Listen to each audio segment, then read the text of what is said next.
एक बच्ची जो मेरे पास थ्रियल के डिस्ट्रिक्ट से आई है, देहरिया से। बहुत गौर से इस बात को सुनिएगा, वास्तव में साइकेट्रिक इलनेस में कितना इंपॉर्टेंट रोल होता है होम्योपैथी का और केस हिस्ट्री का।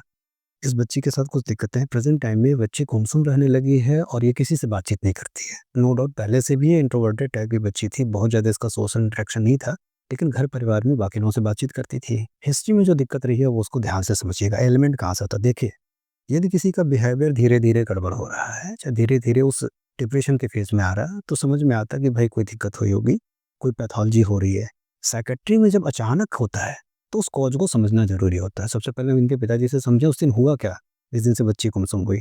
जी सर, आपने बताया कि इनकी किसी से बातचीत होती थी, ठीक है ना, आपके नॉलेज में है, जिसकी वजह से आपने इनको डांटा। और उस दिन सवेरे वो छत पे गई थी, जबकि इनको किसी ने नॉक किया और उसके बाद डर के बच्ची नीचे आई। यही वो दिन था जिस दिन से बच्चे के साथ दिक्कत शुरू हुई। उसके पहले गुमसुम रहना, जब लड़की ने जब आपने डांटा तो गुमसुम रहना शुरू कर दिया इसने। उसके पहले भी हल्का का जो लड़की वाली जो बात कर रहा है, गुमसुम थी उस समय भी थी, कुछ बात चल रही होगी इसमें, वैसे उस समय इतना डिप्रेशन में नहीं थी, उस समय नॉर्मल थी, बातचीत आप लोगों से चलती थी, ठीक है।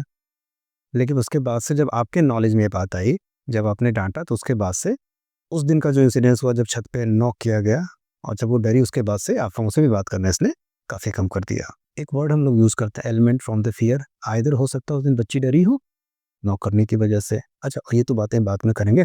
सबसे पहले हम लोग ये बात करें साइकेट्रिक इलाज। डॉक्टर साहब का नाम ना बताइएगा। डॉक्टर साहब की साइकेट्री की दवा चल रही है किसी की? कितने दिन से चल रही है? 5 महीना हो गया।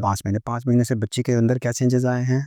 चेंज जो इतने पुराना जो है, इसको पैर का करना वाला, जो इरिटेट होकर पैर दोनों को रगड़ रही थी, वो ज़्यादा हो गया। पुराना कपड़ा पहनती थी, गलती नहीं थी वो, अरे पुराना कपड़ा वही पहनते थे, वो नया पहना नहीं पहनेंगे। धीरे धीरे करके जब दवा चला उनको मैं बताता था, ठीक है, धीरे धीरे सब ये सारी चीज़ें ठीक हो गई। लेकिन जो मेन दिक्कत थी कि बच्ची आपसे इंटरेक्ट नहीं होती, बात नहीं करती, वो उस तरह भी बनी हुई है। भी बात नहीं करते, हम लोग बोलते हैं कभी मिलने के सामान्य में बात करते ही है। जैसे हम बोलते हैं बेटा आई कर दो, तो करते ही। लेकिन जो इसका जो है हमेशा जो है धीरे धीरे ये सब नशे मार में रहता है, नशे की हालत में रहती है, तो झुक चलती है कि देखती रहती है।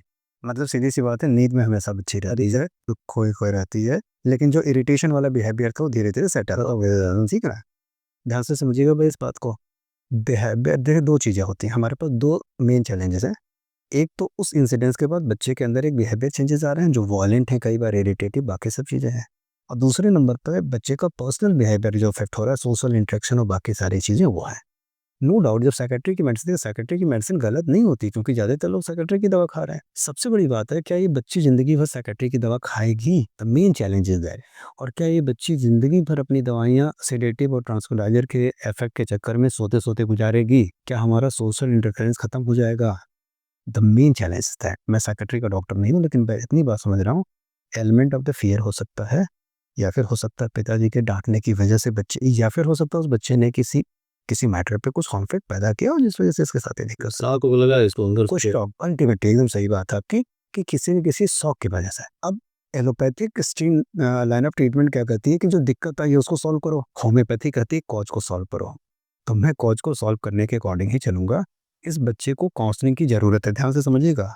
मेरा जो इलाज है वो किसी आदमी को काउंसलिंग के एस्पेक्ट को नहीं हटा सकता भाई। तो सबसे ज़रूरी चीज़ है इलाज के साथ साथ इस बच्चे की काउंसलिंग, ठीक है। करने को मैं भी कर सकता हूँ, लेकिन मेरी ये काउंसलर ऑलरेडी अपॉइंटेड है। मैं उनसे बोलूँगा कि इनको कमरे में बैठ के बात करें, इत्मीनान से इनकी बात को समझें। ऐसा नहीं होता है, ढेर सारे अच्छे-अच्छे ऐसे काउंसलर होते हैं, जो उनसे बच्चों की बातें निकाल पाते हैं, जो रियल मतलब हो। जो कई बार ऐसा होता है कि बच्चा हेजिटेशन में माँ-बाप को अपनी बातें नहीं बता सकता है।